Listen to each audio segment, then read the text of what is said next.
Tembak pelajar SMK. Polisi malah sebut korban anggota gangster. Satpam, tak ada tawuran. Seorang pelajar SMKN 4 Semarang, Jawa Tengah, Jateng, tewas diduga kena luka tembak oknum polisi. Kapolres Semarang menyebut karena tawuran dan korban anggota gangster. Kasus pelajar SMK diduga ditembak polisi sempat ramai di media sosial Facebook.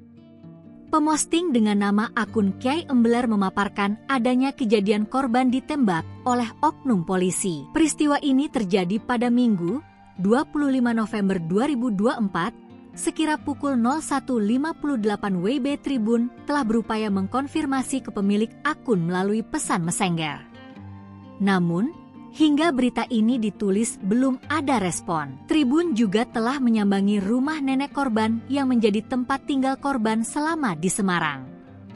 Rumah nenek korban di Kembangarum, Semarang Barat masih ramai petakziah pada Senin, 25 November 2024, siang. Korban adalah anak piatu yang tinggal di Semarang bersama nenek dan kerabatnya yang lain.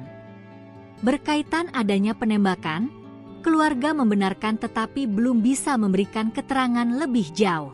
Kapolrestabes Semarang Kombes Pol Irwan Anwar membenarkan bahwa seorang anggota polisi terlibat dalam insiden penembakan terhadap seorang pelajar SMKN 4 Semarang berinisial GRO 16. Irwan menyatakan bahwa korban diduga merupakan anggota kelompok gangster Pojok Tanggul yang terlibat bentrokan dengan gangster I Seroja. Menurut Irwan, saat tawuran berlangsung, seorang anggota penyidik Polrestabes Semarang kebetulan melintas saat hendak pulang ke rumah.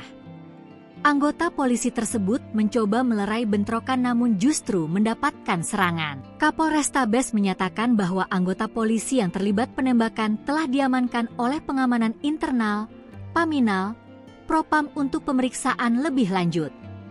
Namun, klaim polisi soal lokasi tawuran di perumahan Paramount dibantah oleh salah satu satpam di kawasan tersebut. Tidak ada tawuran di sini.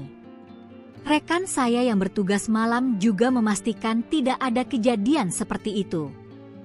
Kalau ada tawuran, kami pasti tahu dan melapor ke atasan, ujar satpam yang enggan disebutkan namanya. Pihak sekolah juga membantah dugaan bahwa korban merupakan anggota gangster.